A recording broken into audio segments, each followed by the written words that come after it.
Salam geografi. Oke, kita ketemu lagi pada hari ini di hari yang baru pastinya di pertemuan kita yang ketiga.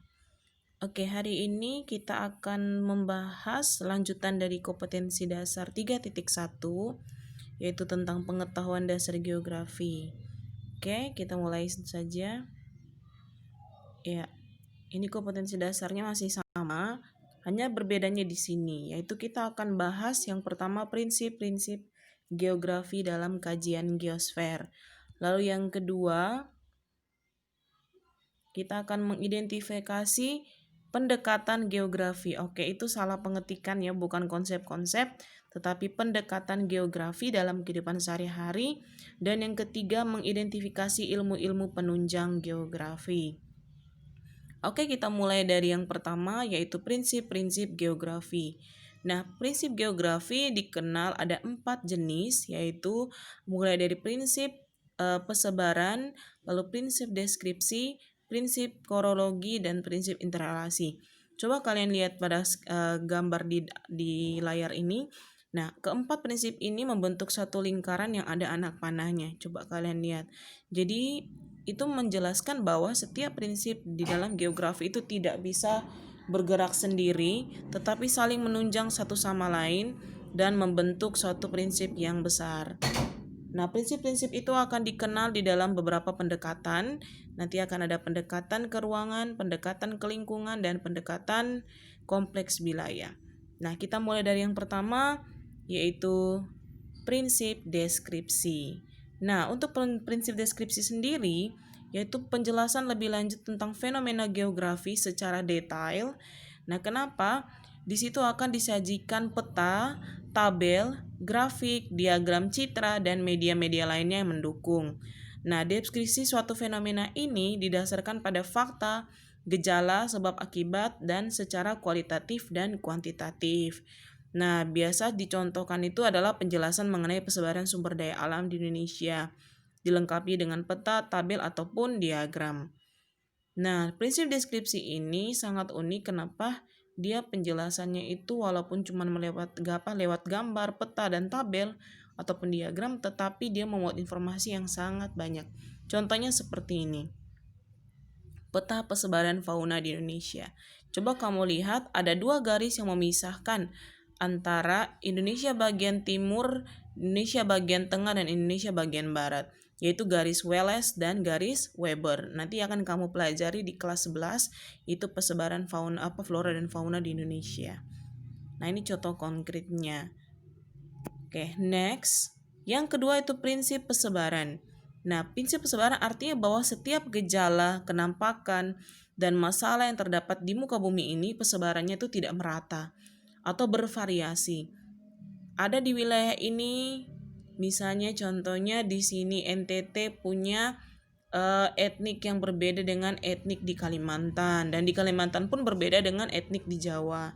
Nah, lebih tepatnya lagi, contohnya itu adalah persebaran jenis tanah di Indonesia yang berbeda-beda di setiap wilayah.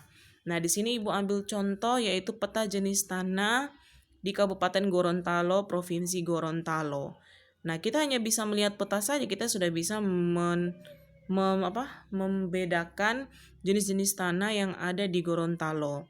Nah, berwarna agak sedikit kuning itu litosol, lalu yang agak sedikit coklat itu gurmosol, dan agak sedikit coklat muda itu aluvial. Kamu bisa lihat dan cocokkan dengan yang ada di keterangan pada legenda peta itu. Oke, itu contohnya. Nah, yang ketiga yaitu prinsip interrelasi. Interrelasi itu nama lainnya adalah hubungan. Artinya bahwa setiap fenomena ataupun komponen ataupun aspek yang ada di bumi ini tidak akan bisa memunculkan suatu fenomena tanpa adanya interrelasi atau hubungan. Jadi, hubungan interrelasi atau akan menghasilkan hubungan timbal balik dan saling keterkaitan antar satu sama lain. Nah, contohnya seperti tanah longsor yang terjadi karena adanya penggundulan hutan oleh pihak yang tidak bertanggung jawab. Nah, ini sudah ada hubungannya dengan alam dan manusia. Karena akibat aktivitas manusia yang eksploitatif membuat alam itu menjadi rusak dan kembali juga menyerang kepada manusia. Nah, di sini Ibu ambil contoh yaitu gambar ini, di mana alam dan hewan dan tumbuh-tumbuhan itu saling hidup harmonis. Datanglah manusia mengeksploitasi segala sesuatunya dengan secara berlebihan dan tidak bertanggung jawab, dia akan menjadi gambar di sebelah kiri, yaitu hutan gundul, hutan terbakar, polusi. Ya, banyak sekali gambar ini bisa memberikan banyak sekali nilai untuk kita pelajari. Oke, yang berikut adalah prinsip korologi. Nah, ini prinsip terakhir. Nah, prinsip korologi itu diartikan sebagai analisis suatu fenomena geosfer. Nah, korologi ini adalah gabungan dari prinsip deskripsi, persebaran, dan interrelasi. Jadi, korologi ini mengkaitkan semua ketiga prinsip itu menjadi satu, yaitu prinsip korologi. Nah, contohnya, tanaman teh itu hanya dapat tumbuh di daerah subur, yaitu daerah yang memiliki udara yang sejuk. Nah, kita bisa lihat di skema ini. Nah, ini adalah korologi tanaman teh yang hanya dapat hidup di daerah sejuk dengan ketinggian 1.500 meter di atas permukaan laut. Nah, dari semakin perbedaan tinggi dan juga suhu akan mempengaruhi komoditi atau akan mempengaruhi jenis floranya. Contohnya di daerah panas yang tumbuh hanya ada padi dan tebu, dia hanya di sekitaran 600 meter di atas permukaan laut. Lalu naik satu tingkat antara 600 sampai 1.500 meter, daerah yang beriklim sedang, hanya akan tumbuh tembakau, kopi, dan coklat. Naik lagi yaitu 1.500 sampai 2.500 masuk ke daerah yang sejuk. Nah, di daerah ini kalian bisa tanami kopi, teh, kina, dan juga sayur-sayuran. Nah, di atas 2.500 ke atas itu sudah naik ke daerah dingin dan tidak ada tanaman budidaya selain lumut. Nah, jadi di sini sudah kita jelaskan secara korologi ya. Jadi ketiga prinsip tadi menjelaskan atau dijelaskan di prinsip korologi ini. Oke, kita lanjut yang berikut. Nah, kita masuk yang berikut adalah pendekatan geografi. Pendekatan geografi akan kita mulai dengan pendekatan ke ruangan atau nama lain itu spatial approach.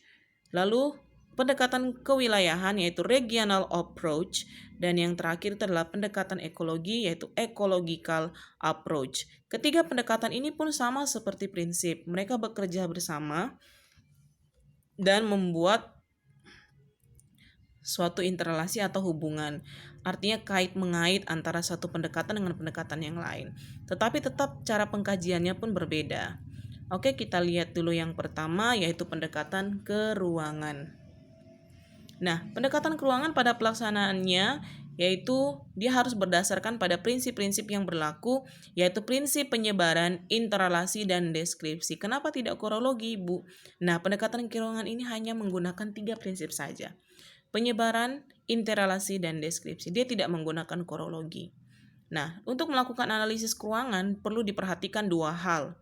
Yang pertama, yaitu penyebaran penggunaan ruang yang telah ada. Artinya ruang itu memang sudah ada dan digunakan secara optimal. Lalu yang kedua, penyediaan ruang yang akan digunakan untuk perbaikan kegunaan yang telah ada. Artinya bahwa kita membutuhkan dukungan atau sokongan dari ruang yang lain untuk mencari solusi atau jalan keluar dari masalah yang terjadi. Nah, untuk lebih jelasnya kita lihat contoh berikut. Contoh penerapan pendekatan ke ruangan. Nah, ini contoh yang pertama. Contohnya adalah Ibu Susi setiap pagi pergi ke pasar dengan rute yang sama. Nah, kalimat ini sepertinya biasa-biasa saja ya. Tetapi dari kalimat yang sederhana ini kita punya rangkuman analisis sederhana di bawah, yaitu contoh tersebut menunjukkan jika Ibu Susi membentuk pola rute yang dilakukan di waktu yang sama setiap harinya. Nah, hal ini menunjukkan menunjukkan bahwa keruangan antara rumah dengan pasar kita bisa mengukur atau kita bisa mengetahui rute, jarak, dan waktu yang sudah diperhitungkan oleh Ibu Susi. Nah, tanpa disadari bahwa Ibu Susi sudah melakukan penerapan pendekatan ke ruangan, walaupun sebenarnya Ibu Susi hanya bertujuan untuk ke pasar saja. Lalu ada contoh yang lainnya lagi, misalnya Juan memiliki jalan pintas menuju sekolah agar tidak terlambat, karena Juan ini mungkin punya riwayat ke sekolah tuh selalu terlambat. Jadi dia memikirkan cara bagaimana ya supaya saya tidak terlambat. Oh, dia punya kemampuan untuk mencari jalan pintas untuk sampai ke sekolah dan tidak terlambat. Nah, itu artinya bahwa Juan memiliki kemampuan keruangan yang bagus. karena telah mengidentifikasi keruangan, yaitu berupa jalan atau rute tercepat menuju sekolah. Artinya bahwa Juan sudah menerapkan pendekatan keruangan. Oke, kita lanjut yang berikut. Iya, ini contoh-contohnya. Yang berikut adalah pendekatan ke lingkungan atau ekologikal. Nah, pendekatan ke lingkungan yaitu sebuah metodologi untuk mendekati atau menelaah dan menganalisis gejala atau masalah geografi menerapkan konsep dan prinsip ekologi. Nah, untuk menjelaskan atau menganalisis menggunakan pendekatan lingkungan, kita harus menguasai konsep dan prinsip dari ekologi. Nah, untuk kerangka analisisnya itu, pendekatan tidak hanya mengkaitkan hubungan antara makhluk hidup dan lingkungan alam saja, tetapi dia harus dikaitkan dengan dua hal. Yang pertama, yaitu fenomena alam dan relik fisik tindakan manusia. Artinya ada kaitan manusia dengan alam. Lalu yang kedua yaitu perilaku manusia yang meliputi perkembangan ide-ide dan nilai-nilai geografis serta kesadaran akan lingkungan. Artinya bahwa segala sesuatu yang terjadi di lingkungan kita itu juga bukan hanya karena perilaku manusia, tetapi juga karena nilai-nilai geografis. Tetapi ada interrelasi antara manusia dan lingkungan, itu pastinya. Dan itu titik berat dari pendekatan ke lingkungan. Coba kita lihat contohnya. Nah, contoh penerapan pendekatan ke lingkungan. Contohnya adalah penebangan pohon-pohon besar berusia tahunan digantikan oleh tanaman pertanian musiman. Nah, contoh di atas itu kita dapat menganalisis bahwa kita bisa menganalisis latar belakang dan juga proses dan dampak dari fenomena tersebut. Dengan hanya kita melihat argumen ini saja, kita bisa tahu, ternyata fenomena ini diakibatkan karena latar belakangnya itu adalah penebangan pohon-pohon yang sudah berusia tua atau sudah berusia tahunan. Dan prosesnya kenapa? Karena di situ terjadi pergantian jenis komoditi dari pohon-pohon besar yang usianya tahunan digantikan dengan tanaman musiman. Kemudian dampaknya apa? Dampaknya adalah mungkin daerah itu menjadi tandus dan juga kering, dan di saat musim penghujan pun daerah resapannya berkurang karena tidak ada lagi pohon-pohon besar yang bisa menyimpan air, dan bisa saja terjadi kemarau yang cukup panjang. Nah, ini adalah yang ketiga, yaitu pendekatan kompleks wilayah. Nah, pendekatan ini adalah kombinasi antara analisis keruangan dan analisis kelingkungan. Nah, sama seperti yang tadi, 3 prinsip itu merupakan rangkuman dari korologi. Nah, begitupun pendekatan kompleks wilayah atau kewilayahan itu juga merupakan hasil kombinasi dari analisis keruangan dan kelingkungan. Nah, pendekatan ini merupakan ajang penelitiannya didekati atau dihampiri dengan konsep area differentiation. Artinya bahwa konsep yang mengetengahkan interaksi antara wilayah akan berkembang karena adanya perbedaan karakteristik antar wilayah yang satu dengan yang lainnya. Dan di samping itu memperhatikan distribusi fenomena yang menjadi sasaran penelitian serta interaksi antara variabel manusia dengan lingkungan alam secara timbal balik. Nah, di sini penjelasan atau melakukan sudah seperti penelitian atau research yang lebih jelas, dan artinya bahwa kita bisa menemukan jalan keluar dari masalah itu. Kita lihat supaya kita lebih jelasnya, kita lihat contoh berikut.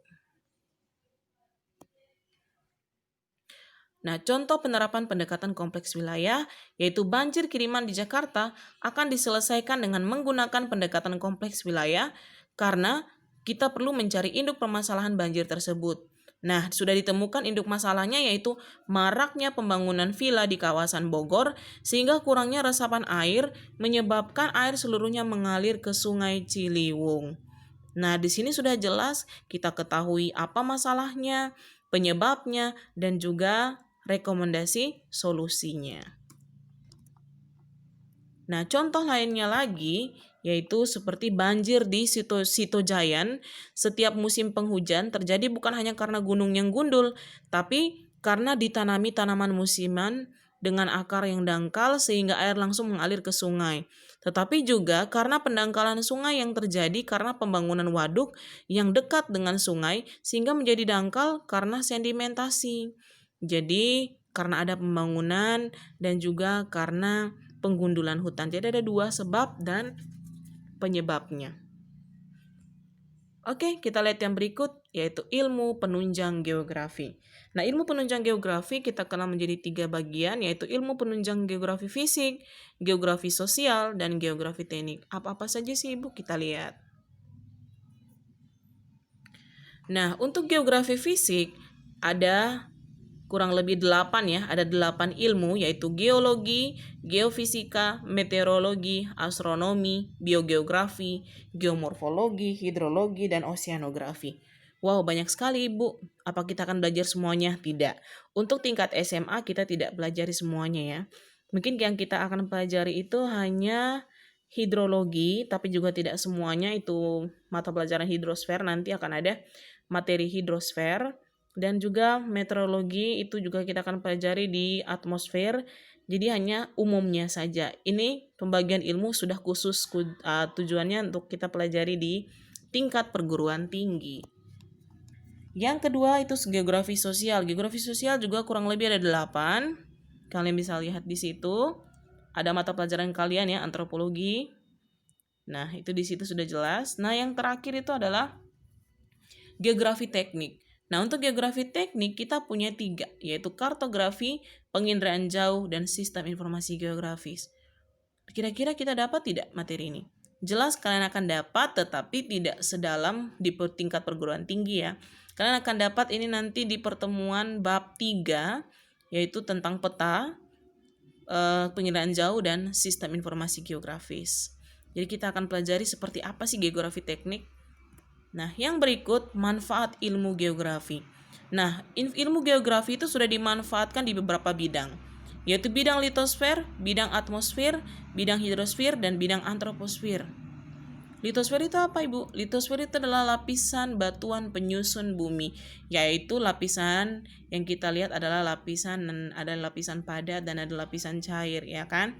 Nah, lapisan padat itu kita lihat adalah dimulai dari inti bumi paling dalam, inti luar, mantel bumi, dan kulit bumi. Mantel pun ada 2, mantel dalam dan mantel luar. Dan yang terakhir itu adalah kerak bumi. Kerak bumi itu di mana? Tempat kalian berdiri saat ini itu disebut kerak bumi. Lalu yang berikut bidang atmosfer. Atmosfer itu apa Ibu? Lapisan penyusun udara yang menyelubungi bumi. Jadi lapisan udara kita lihat itu adalah atmosfer. Yang kita lihat di atas, ada awannya. Kok awannya ada awan yang besar, ada tebal, ada yang tipis, bahkan hampir tidak terlihat. Nah, itu adalah bagian-bagian atmosfer atau segala fenomena cuaca yang terjadi, hujan, badai, petir, kilat, angin topan, angin puting beliung. Nah, itu semua dikaji dalam bidang atmosfer. Lalu bidang hidrosfer. Hidrosfer itu apa Ibu? Lapisan air atau tubuh air yang ada di bumi. Nah, air itu kan ada yang sebagian di atmosfer, tapi atmosfer ada kajian ilmunya sendiri. Jadi air ini kita hanya lihat adalah air darat, air tanah, dan air laut saja. Dan yang terakhir yaitu antroposfer. Antroposfer itu apa? Lapisan kehidupan, yaitu di dalamnya berbicara tentang segala aktivitas manusia, yaitu lahir, mati, dan migrasi. Oke, kurang lebih seperti itu untuk materi ini. Sudah selesai materi materi KD 3.1 kita. Jadi jika ada pertanyaan atau apapun, nah ini kita sudah di penghujung materi ya. Jadi otomatis pertemuan berikut siap diri untuk kita ulangan. Jadi belajar yang baik, simpan materi ini yang Ibu kasih, bisa jadi Ibu keluarkan kembali atau mungkin penerapan dari materi-materi yang Ibu berikan. Dan jangan lupa masukkan ke dalam catatan. Jika ada hal-hal yang tidak ada dalam buku kalian, boleh kalian pindahkan ke catatan. Satu hal lagi, jangan tidurkan buku kalian. Buku cetak yang sudah dibagikan itu dibaca, karena bisa jadi Ibu juga keluarkan soal yang ada di dalam buku. Oke, jadi yang Ibu kasih materi ini bukan satu-satunya ya. Kamu bisa gunakan sumber belajar yang lain, yaitu internet, bisa juga buku cetak yang kalian pegang, dan juga Google atau mungkin Google Ruang Guru, dan juga aplikasi-aplikasi lain untuk kalian belajar, untuk lebih banyak mencari tahu. Oke, untuk itu materi KD 3.1 kita sudah selesai, dan siap-siap untuk minggu depan kita ulangan. Oke, itu saja. Terima kasih sudah mendengarkan pemaparan materi Ibu. Mohon maaf jika ada kekurangan atau ada yang salah-salah dari pengucapan saya. Mohon dimaafkan, dan terima kasih atas perhatiannya. Sampai ketemu minggu depan. Salam geografi.